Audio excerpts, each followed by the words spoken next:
Hey, folks, welcome back to another edition of Lincoln Squares, the strategy session. I am delighted to be joined. I'm Rick Wilson, by the way, in case you didn't know that from the ears and the attitude. I am delighted to be joined by my good friends Joe Trippi and Stuart Stevens tonight, as well as friend of the show, all-around brilliant guy, Stephen Beschloss of the America Substack, a writer, a thinker, a really wonderful person across the board. And we're here tonight to do a 3-hour Dick Cheney memorial. No, it's been great being with you guys. Yeah. All kidding aside, having worked for Dick Cheney, two of us have worked for Dick Cheney in the past, but it is the one thing I want to say about it is I'd rather have 100 Dick Cheneys than one Donald Trump. So that's where I'm at on this. He was one of the few who stood up for the whole run and said, "Nah, not with this guy."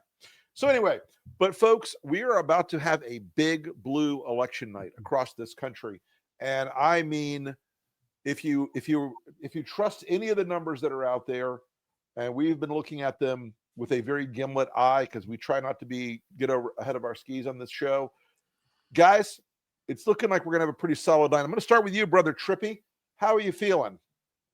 Pretty good. Look, I think if you look at it, just one of the things that Matthew Dowd talked about when Stuart and I talked to him is early tonight when they start doing the exit polls. Look at Trump's favorable, unfavorable tonight, because if it's worse than it was a few days ago, in other words, what that shows you is that the people that are voting are more people who are unfavorable to him are voting, right, and the people that are more favorable to, are not voting. So if you see a differential in that, that's really going to be important to see. And I think we will see that. I suspect in both New Jersey and Virginia that we're going to see that kind of early exit poll number that people should pay attention to. Stuart? Look, I think one of the interesting things to me is the comparison of the bench strength of the two parties. So right, tonight you're going to have two female veterans from the national security arena who are going to get elected governors of two very big states. Yep. And who seem to be very good candidates, seem to be very likable, seem to be sane. And I don't know anything comparable. So think about it. So Glenn Youngkin got elected. Right. There was a time when, Rick, you and I probably would have thought Glenn Youngkin's a great candidate. He's got a lot of money. Seems like a good guy, sane. I don't know. Wears a Patagonia vest, all the safe stuff. Tall guy. I don't know. So what happens? He ends up, campaigning for Kerry Lake. Right. The party changed Youngkin. Youngkin didn't change the party, because to rise in the party, you had to say, okay, I'm crazy. Don't accuse me of being insane. Right. And that's not true in the Democratic Party. No one is going to demand that these two new, very interesting figures take a position that is untenable by the majority of most Americans. And that's a big deal. Because ultimately, this is a talent-driven business as much as it's an ideological-driven business. Sure is. So, Stephen, I want to ask you, we are looking at a deeply unpopular president. We've got, let's put that slide. His approval rating, he's disliked by 2/3 of the country. Sam, let's put that first polling slide up there. There we go. This is a hard number. And 18%, he's 18% underwater. The CNN poll that's out today that's making so much news and driving Trump so crazy is even worse, if you can believe it. These numbers show that he's the least popular president in the modern era. And he has reached a moment where, with 63% disapproval in today's CNN poll, he's really set the stage for tonight across the country, hasn't he? Yeah, it's a referendum on Donald Trump. At least I hope it demonstrates that all of the anger that I think there is out in the country for a whole host of reasons, sort of reflected in those numbers, translates into voter turnout passionate engagement, and we see not narrow victories, but significant ones, including in New Jersey, where it's obviously a really tight race with a candidate who is maybe better than usual from the GOP, which has the effect of obviously pulling in people who may not otherwise. And so I think that it's really an important indication of, are we going to actually have the expression in the polling booths, the anger that exists in the country, or not? And if it's not, and there still is a level of indifference, then we have a lot of hard questions to ask. Yeah, I think that it really is correct. I try not to get too far ahead of my skis. Like everybody, I've made predictions that were right, made predictions that were wrong. But I think the numbers are stacking right now, where I think particularly, I want to get you guys' thoughts on this. Joe, doesn't Virginia seem like a real bellwether here? I mean, the economic damage of Trumpism is playing out in Virginia harder than maybe Maryland, but they're not up tonight. But Virginia and Maryland, Virginia in particular, is a real sort of test case for how badly the government has screwed the American people this year. Yeah, it's always been a pretty good indicator of what the rest of the cycle will look like in the next, in 2026, what the midterm will look like. But it's clearly, I think the most telling thing in all these numbers is how independents have just totally gone sour on Trump and MAGA. I mean, the only way you can get to these kind of unfavorable numbers with Republicans all still, rallying around MAGA and Trump, is what you're seeing. Independents are now literally at 27% favorable and high 60s, low 70s disapproval. If that shows up tonight, I mean, that really portends bad news. If those independents are going to be really important factors in all these battleground districts in 2026 and in the key Senate races, and it gets that big, even some Senate races that we aren't thinking, House races that we're not thinking about, would come into play. So I'm really looking at whether that kind of division, independents still moving away from Republicans, because usually, by the way, in 24 he had a slight edge with independents. That's what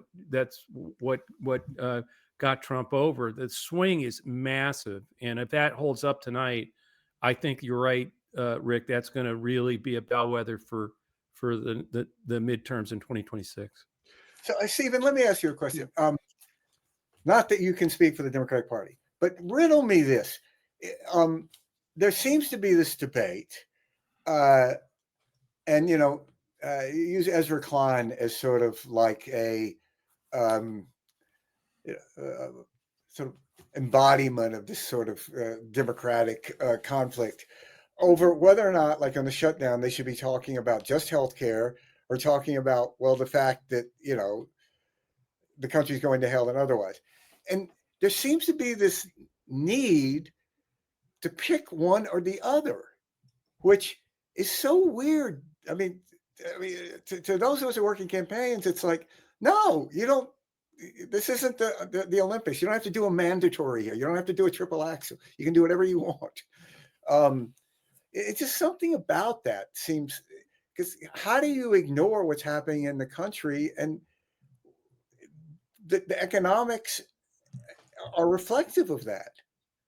The economy, because of tariffs and everything, because of this erratic thing, it's affecting economics. But so there was a poll from Virginia that sort of talked about top issues, and they were democracy, inflation, and healthcare, right? So it's not one or the other. I mean, I think, if we're talking about the shutdown, I think Democrats made a decision, right? They made a decision that they could rally the troops around and hold on to a commitment for, but I don't think that's representative of all that defines what people are angry about. And we haven't talked about New York City and Mamdani, and we're getting there. Whether he's an aberration in some way, whether you take Andrew Cuomo reducing him as an extreme far extreme leftist and far left socialist, the Democratic, former Democratic governor. We have all of these sort of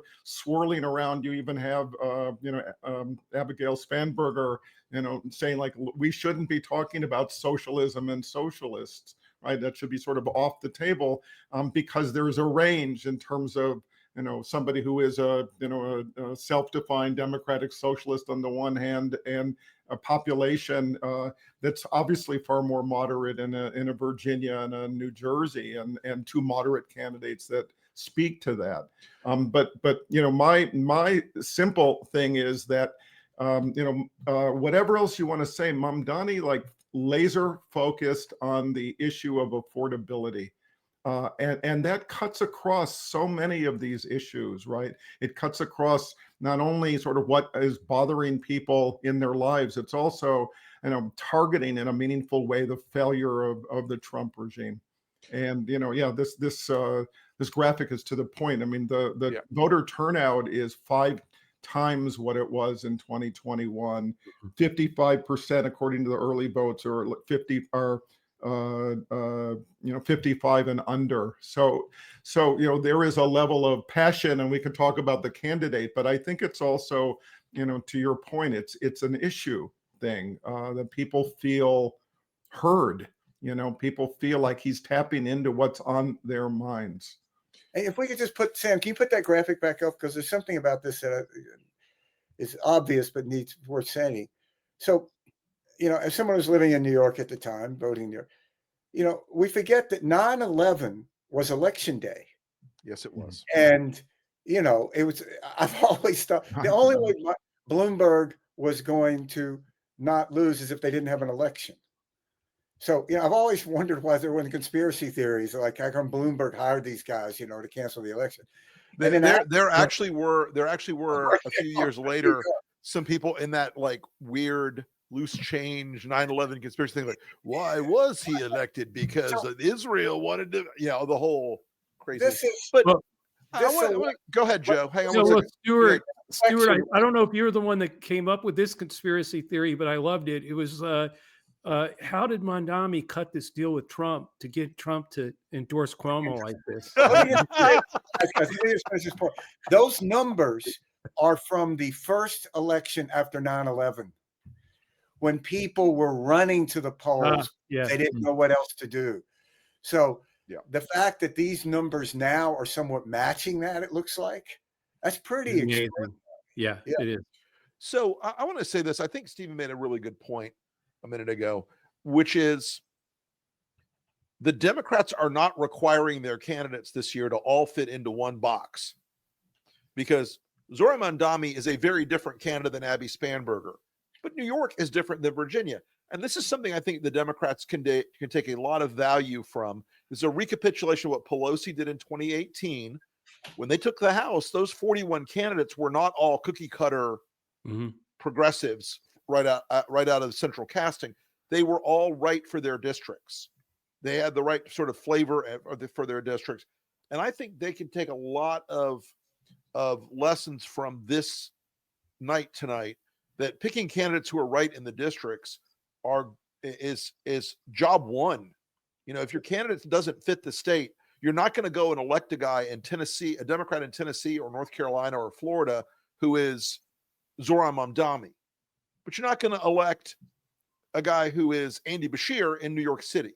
You might as well fit the mold and that really kind of goes back to what America's supposed to be. We're supposed to represent our states and districts, folks. Yeah, but we can still talk about a representative democracy. It's a beautiful idea. I know. I love thinking about it. It's kind of the other thing is they can all negotiate and talk to each other and actually come up with solutions, which you can't do. And there's Mamdani, and also I think the issue is who's going to talk to young people across this country, and who's going to be able to go in there and say, hey, this moderate Democrat is somebody we need to support because we got to get affordability. We got to do the thing. We've got to address these issues that you're feeling left behind. So I actually think the combination can be really powerful if people got over the we can't do this or that. We got to do it all. And we're a big tent. And by the way, a whole group of people from Mamdani to Abigail Spanberger could actually sit down with a Liz Cheney and actually negotiate and fix things and get things done. But you can't. Right. But you now have a MAGA party that makes Liz Cheney like the most reasonable person out there. Right. I mean, she's the apostate. She's the apostate conservative. Yeah. But of all the things we're seeing tonight, guys, I think the Republicans are going to try to make Mamdani the centerpiece of it because they're going to scream socialist, communist, yada yada. What do you guys think of this whole like Republican threat by like Randy Fine and others to try to deport or somehow depose Mamdani once he takes office? Yeah, let's hope they do. Yeah.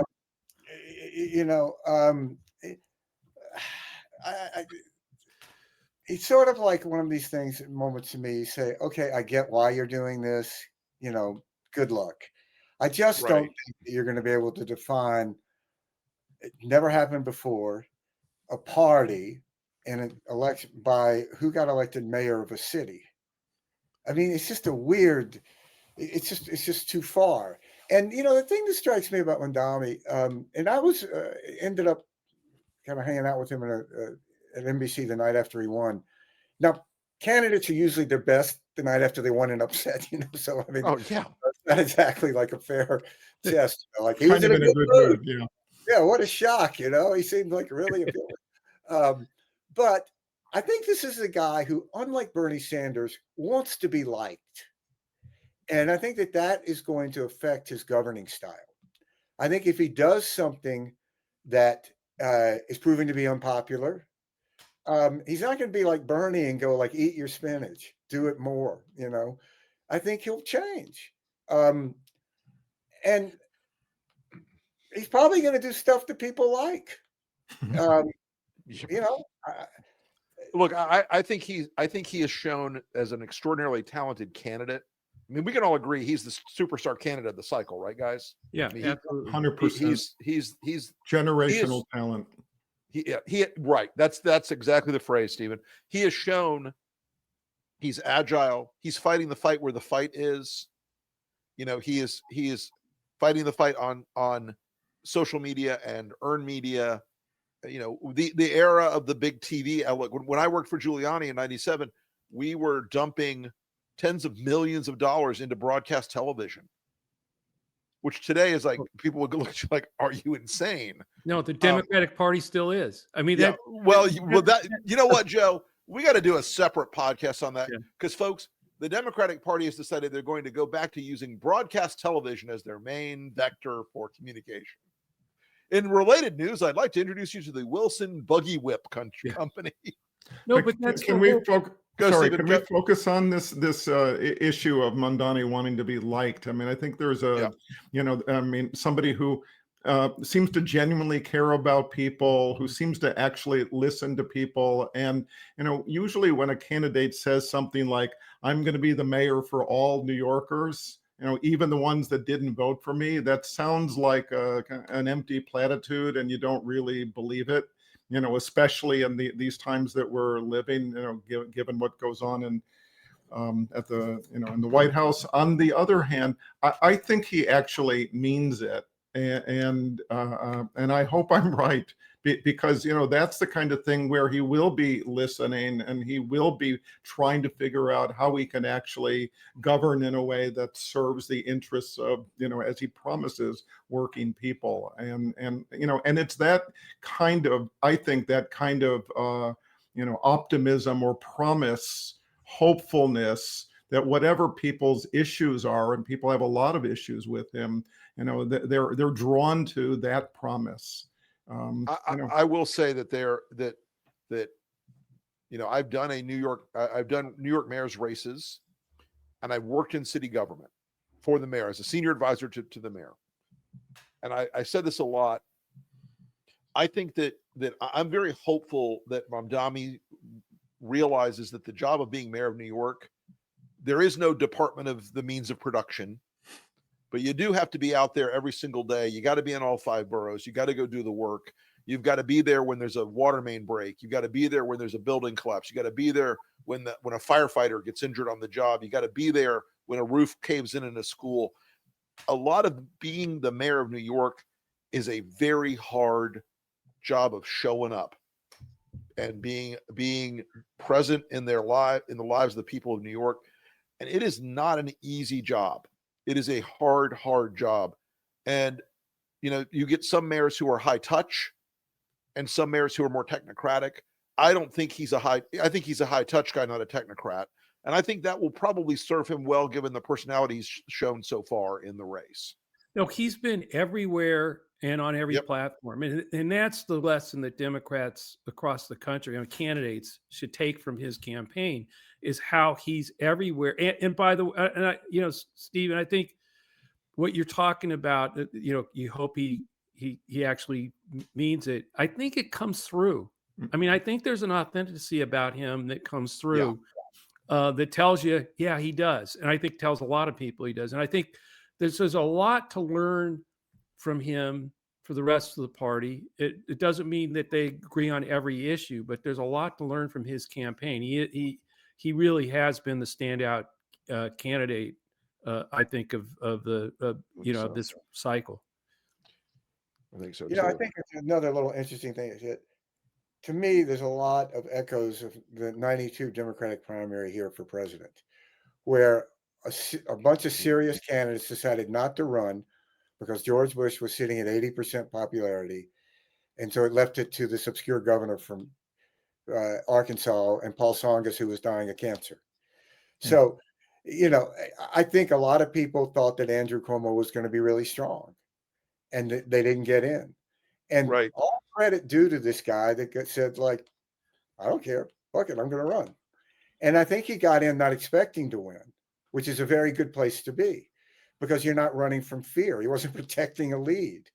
And I imagine that when they were doing tracking in the primary, they didn't go ahead until the night that Bill Clinton endorsed Andrew Cuomo, which was like T-Rex meeting, pterodactyl here, and they were going to go out, in tar pits. They were coming out, just two. And who isn't more likable than Andrew Cuomo? A guy who doesn't even live in the city who had to resign. I mean, he is a genuinely unpleasant person. I was thinking loathsome, but feel free to. Well, I mean, here's the thing. Well, he's a flawed candidate for sure. I mean, Yeah, I mean, and he's a guy whose personal behavior should be disqualifying. Yeah, that shouldn't even be in play. But somehow he convinced the Trump universe that he was the savior of the campaign. I would love to have been a fly on the wall in those conversations. Like how do you sit with? I mean, maybe if you're Donald Trump, it makes sense. But how do you sit with a Cuomo and say, yeah, what could go wrong in putting this guy out there against a fresh-faced young Democrat?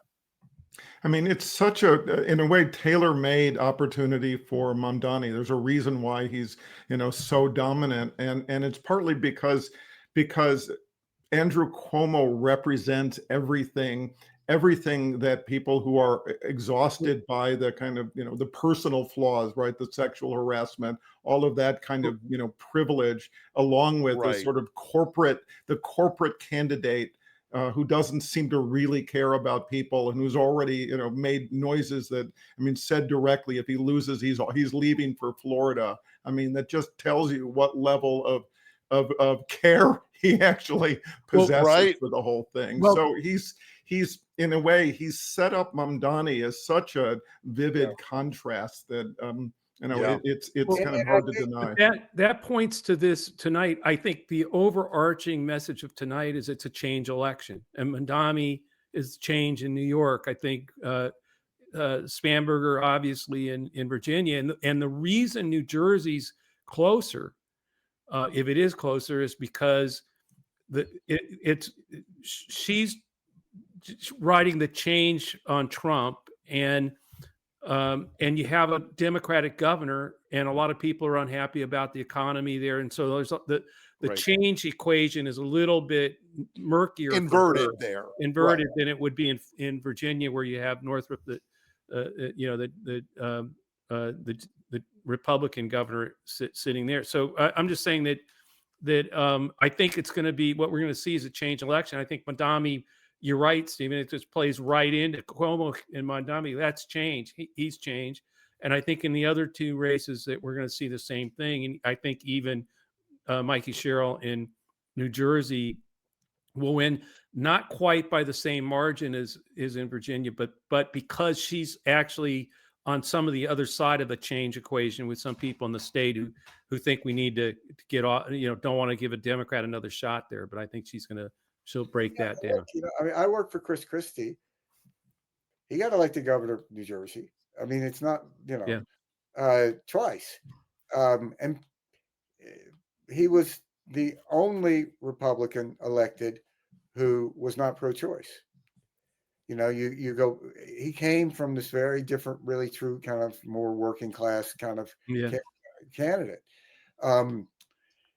He won narrowly, but there was a base for him there. Right. So it's not like New Jersey hasn't elected a Republican governor, a million years. So it would make sense to me. It would be tighter. But I think I think we're going to have nothing but change elections when you have the right track for the country under 30. Mm-hmm. What are you going to say? Stay the course? Right. I mean, to that point, can I ask sort of the this question? I mean, there's in my view, there's no normal to return to. That's sort of out the window. The world that we've known, the beloved country has been or is being dismantled in ways that make it hard to imagine how you kind of put the pieces back together that fit whatever existed before, which leads me to wonder about what does a change election mean, and in terms of how far it can go. In other words, how disrupted are people's sort of lives and their ideas about body politic, that they're willing to, and not necessarily across the country pick a Zoran Mamdani, but they're interested in ideas and policies that are maybe far out than what used to be considered sort of appropriate. Yeah, I think that, Stephen, that's such a good point, because there is a level right now in the country where that old dialogue of between Democrats are going to have the government help you and Republicans are going to make you rich by getting the government out of your life is gone. Because right now we've had 8 of the last 12 years of Republican governance, and it has been an economic disaster for working Americans at a undisputed level, and a disaster across all the different ranges. But I think in a lot of ways you're going to see people with different. The Overton window is sliding both left and right in the country. It is more acceptable now to talk about, hey, should we do free buses in the city of New York, and try to set a minimum wage where people could survive on, than it was 5 years ago or 10 years ago. I think in some ways the unbelievably overwhelming preferential treatment for the top 0.001% has trickled down and pissed off enough Americans where they're like, all right, I'm getting screwed. Yeah, I mean, just think about this. The idea that free buses is radical. What if you were running now and you said, okay, I think we ought to have free schools. We'll call them public schools, and we'll have like free bus systems. Crazy. And pick up students. You damn commie. Wild-eyed. Communist. You commie. What are you doing here? And what were these land grant colleges like Mississippi State? Yeah. Where they were free, and it's socialism. We're going to have this place where you don't have to buy books. You can anybody can walk in the door and borrow a book. It's going to be an honor system. You go like, what are you, crazy? I mean, there's so much of what was sort of embodied in the American bargain that we struck with ourselves that now, if you look at it, would seem Republicans would call it like apostrophe. Why are you doing all this stuff? You're giving all this free stuff to people, Right. and I think it shows how dare you? Yeah, this sort of social fabric has gotten so torn. So that's why I think there's this opportunity for, for candidates who can tap into the emotional life of Americans right now. That there may be some obvious people, but I think the future depends on, is going to be defined by the ones that are tapping into the emotions that people are feeling. And that may sound like obvious, but I think it's more meaningful right now. And I'm thinking about Graham Plattner as a senatorial candidate in Maine, and who has a baggage, like serious baggage, including the sort of Nazi symbol that he had to cover over as a tattoo, which kind of raises some questions about if not his persuasions, at least his judgment. And this said some other highly controversial things. Right. And yet he still seems to be tapping into people's anger and people's feeling about the direction of the country that makes him continue, I think, as a credible candidate, capable of attracting real voters. See, but one thing we understood in the Republican Party was that people want passion, and strong and right will always beat weak. Strong and wrong will always beat weak and right. And I think that there's been too much in the Democratic Party to try to look at voting sort of like jury duty. It's something, it's good to do. Visit to the DMV, maybe. Right. It's not like, I know it's a pain, but you really have the civic duty you need to go. Instead of like, this is going to be fucking fun. We're going to come out and we're going to seize this, Right. You have to, you want the voters to be like the people who are storming the field after a football game when you win. There has to be that sense. Now, Obama tapped into some of that. I don't remember a lot of polls in 2007 saying hope and change was the number one issue in the country. Maybe I missed those, but he believed it. And, he was able to get people to respond passionately. And arguably Trump did that with this whole racism.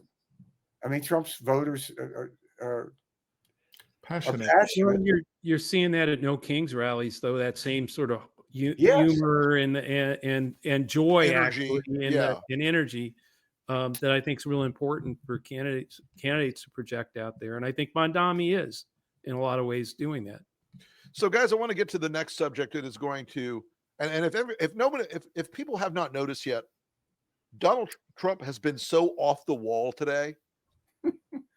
He has been losing his shit at such a level today that I find it almost difficult to imagine. But all day long, Donald Trump has been truthing about the craziest shit in the world. But I think the thing that's making him the most angry is California 50 is going to pass by probably a 15 to 18 point margin. And that is the California redistricting bill. Let's go around the circle and see what you guys think of the impact of the passage of Cal 50.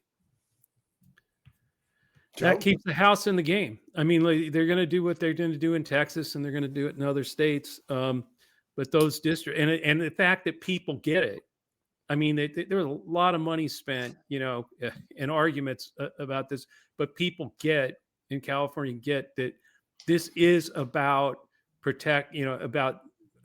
about responding to what Trump has done, and it's worth changing the rules to do it and meet them head on, than to just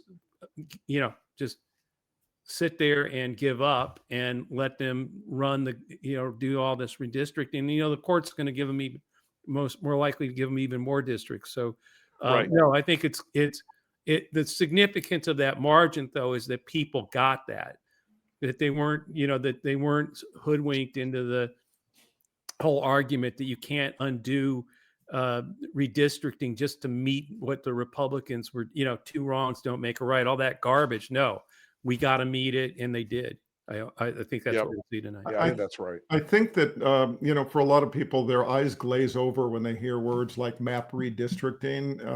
You know, it sounds technical and it sounds sort of like not interesting to even pay attention to. But I think people are getting the existential nature of what's going on here, and I think it represents for a lot of people, you know, here's California that's willing to fight. Mm-hmm. You know, that's not just laying down and sort of saying like, oh, okay, you know, this authoritarian trajectory and the end of free and fair elections is a given, and you know, let's just all like, you know, go have, you know, lunch and give up. I mean, it's honestly, it sounds like that people are willing. Yep. You know, the governor of California is willing to, you know, to do a real fight for the good of the country. And you know, I'm hoping that, you know, there's more of exactly that. Yep. Yeah, I think that's so important that it is showing Democrats that you don't have to lay down and just go, oh no, this is terrible. And you can be out there and punch people back in the face. Well, and you know, but the turnout, I mean, that so many people got it, and they're fighting too with their vote. I mean, that's just real. I think tonight, that's what I think is this, the whole, no, we're going to take this on. We're not rolling down. We're going to win these races. And yeah, a bunch of people in California are going to say enough. We're not going to go along. We're going to fight. And I think that's contagious, and it's got to keep growing between now and 2026. Yeah, this losing dignity stuff is not the greatest. Yeah, not the way to go, folks. Not the way to roll, my friends. Well, gentlemen, I want to tell you, we're going to probably pop back on later tonight as some results roll in. But I think, folks, we're about to have a good night. I think we're about to see a good night. If Trump's polling numbers were better, he would not have been rage tweeting every minute of the day today. And I want to thank all of you, Joe and Stuart, as always. Thank you for your wisdom. And Stephen Beschloss, let's have you back on really soon, my friend. My pleasure. Everybody who isn't subscribing to Stephen's Substack, America. Yes, check out America. Right now, absolutely. I read it every day, and there's a lot of folks. Folks, let me also say this: Lincoln Square is growing really quickly. We have got a great new show on, The Two Joes, with Joe Trippi and Joe Klein. Phenomenal new podcast. There's a lot of wisdom. Sometimes there's some sparks in the air, some tension in the air, but I really think it's very, very, a very amazing addition to our family lineup here. Thanks, guys. And you can also catch me on 17,492 other podcasts that I do every week. I don't know where they all come from. I believe there may be a clone of me running around somewhere doing half the podcast, because that's all I do. Anyway, folks, we appreciate you all. Keep the faith. Stay fired up. Get out there and vote if you haven't voted yet. Wherever you are, it is 5:38 on the East Coast. You still have time to make a difference if you are in Virginia, New Jersey, New York City, the great state of California, and the Commonwealth of Pennsylvania. Anyway, folks, we appreciate y'all. We will see you again next time. Thanks, Ian. Thank you. Take care, everybody.